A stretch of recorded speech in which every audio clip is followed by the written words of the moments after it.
Man, this is going to be a really fun video because I get to take something that Nerf made and failed with that another company made and perfected and still apparently failed with. But that's not the point, because today is Tag Back, the show where every week we take a look at a blaster from the past to see what it can offer us today in the present. And this time, we're taking a look at something that really isn't even all that old. However, it's basically disappeared off every single shelf. I can't find them anymore, and I was very, very lucky to find this one because I didn't pick it up when it was new for some unexplained reason. So you can basically take this as a review I didn't do 2 years ago that I'm now doing in the form of a Tag Back.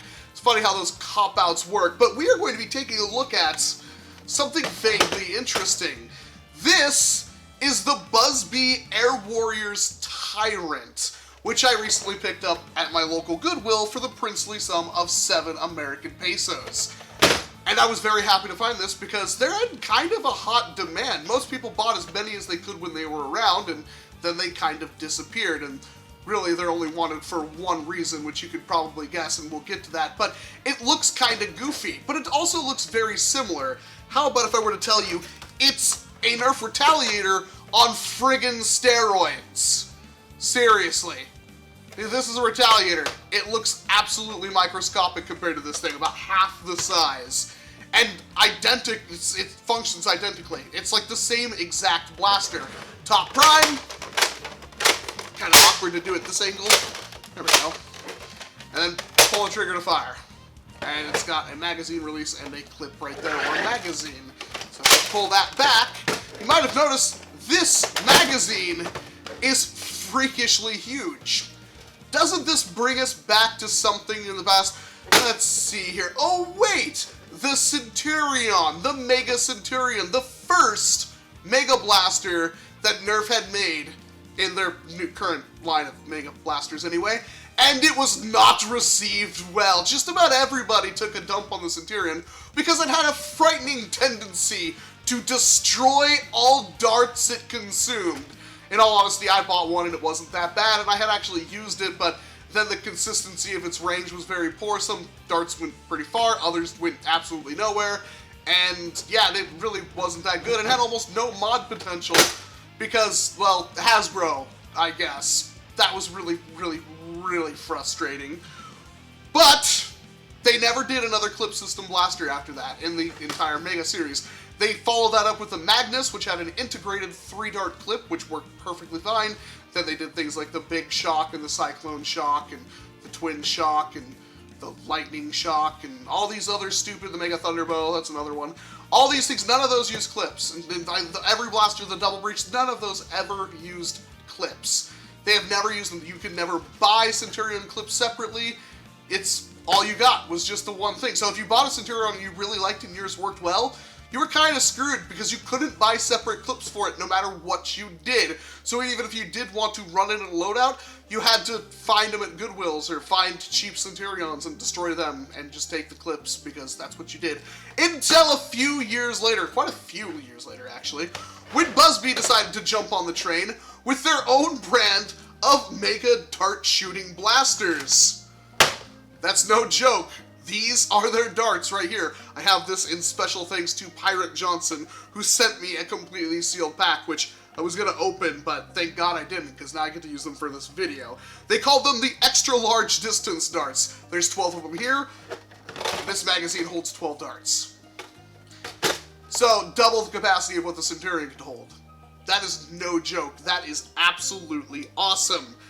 And they worked pretty okay. They didn't get nearly as much range as something like the original Nerf darts, or well, these knockoffs that are basically identical, because they have flat heads on them. They're not nearly as aerodynamic, but they had a lot more accuracy, that's for sure. And you can see on the back they had 3 blasters here. You've got the Tyrant, which we have right here, the Air Max Baron, and the Air Max Boss. The Baron being a 2-shot kind of weird, not even smart AR, it just had a thing that flipped between, top and bottom barrel, which people loved because they have massive plunger tubes and you can easily make them shoot standard elite darts. And then the Boss, which is like a smaller version of this, so slightly bigger than your good old Retaliator, that had a 3-dart clip, which was, at least I think it was 3, I honestly don't remember. I believe it was a 3-dart clip.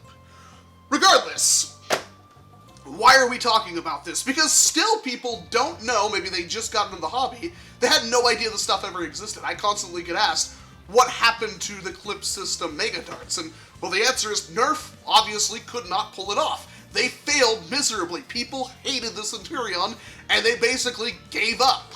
Which is why most of the Mega Dart blasters you get now are absolute crap. Not a lot of people are excited for them, and even when they get them, they're full of gears, they have limited mod potential, and they really don't perform any better than a lot of other stuff. There is some hidden gems there. That's not to say all of them are bad. I'm a big fan of the Cyclone Shock. I know the Twin Shock, I don't have my hands on one, but it has massive plunger tubes and massive potential, but no clip system blasters at all. And yet here we are with a budget brand with a $20 blaster that is freakishly huge that worked just fine. And you could use, I believe, you could use the Centurion magazines in this, but you can't use them cross-compatible unless you modify either the blaster or the magazine. I really should look this stuff up before I'm doing the video, but regardless, is this thing any good? And the answer is, well, look at the firing footage. It is actually surprisingly good. These were using the Light Take brand, well, whatever they sell, of their Mega Dart clones that are, they're not flatheads, they are actually just like the Mega Darts, and not only do they whistle perfectly fine, which is kind of cool because it scares the crap out of people when you shoot a screaming missile at them, but the distances were about what I would expect. If you're not used to my kind of distance testings right here, these are actually hitting about the length of what rival stuff would hit, a little bit under that, but it is hitting far ahead of what a standard elite blaster would do parallel to the ground, and I always shoot from roughly the same spot, give or take a foot or so. So yeah, the distances are pretty darn surprising. Accuracy is pretty decent because it is Mega, although a couple of them veered off into weird directions, but it did work.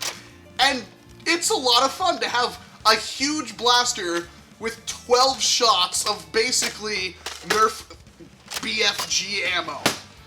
It was a lot of fun to use this thing, and I kind of wish I would have got them when they came out, because, well, you might be able to find one of these BuzzBee Tyrants at a thrift store, but finding one of the magazines for them is kind of impossible. These are actually well sought after, just because they're cool.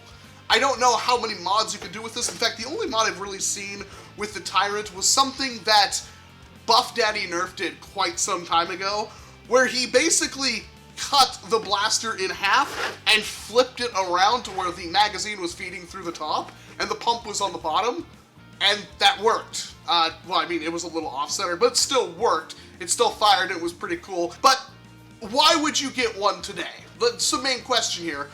If you wanted to spend the time, because it does have a massive plunger tube and a very, very long draw, you could get some great normal dart shooting potential out of this with some heavy modification. However, if you just wanted something that shot Mega Darts, maybe your war has something going on with Mega Darts, I don't know, maybe they have shields, maybe they have double respawn times, that's the kind of stuff that we've been playing around with at our wars, then this is really, really good, because again, magazine fed, 12 shots, yeah, it doesn't really get a whole lot better than that. The cons against the blaster are that, well, it's freakishly huge. It is absolutely massive. It does have one sling point on it, and it does have some pretty comfortable ergonomics for a BuzzBee blaster. The grip is very nice. It has this nice little foregrip right here, which you would probably never use because you have the top slide right here, and that top slide absolutely is horrible, I might add. You have to pull it back just right or else it will snap forward, meaning you didn't do anything. And the magazine release, again, I don't have the biggest hands in the world, but I have to find myself kind of grabbing the blaster like this to do that magazine release, which does kind of suck. But when it comes to giving authority, this blaster will not let you down in that regard. It is perfectly capable out of the box of keeping up with a lot of other blasters, outranging many other stock blasters, because it is BuzzBee. They seem to just make everything a little bit more hotter, I should say, out of the box. And it's freaking cool, man. I mean, it doesn't look half bad at all. It's got some decent color separation with the blue, the orange, and the yellow. And I happen to be a big fan of blue, orange, and yellow. I don't know if you noticed by my thumbnails and stuff like that. It's a color scheme that I tend to use quite often. And honestly, if you do see one of these things, especially with the magazine, if you see the magazine, if it's under $5, buy it. You'll be happy. If you find one of these things for under $10, $15 even, you might want to consider picking one up. It's worth anything after that. I mean, again, these things were $20 brand new. When they were being clearanced out, if you could find them, they were hitting as low as 11 bucks. My local Walmart, which is where most of these were sold at, or Kmart or even Target, I believe, never had any of them in stock. These things disappeared, and for some reason, BuzzBee never went back to doing the Mega Dart Blasters, which I don't quite understand. I don't think these things sold badly.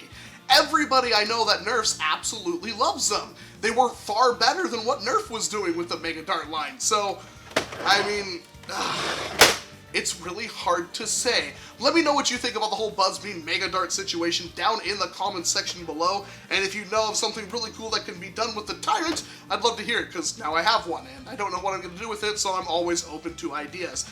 This has been Walcom S7's Hands. Thank you very much for watching this video, and of course, I hope to see you in an entirely different one. Also, I'm sorry for my voice, but I'm still kind of sick, and I'm pushing through this.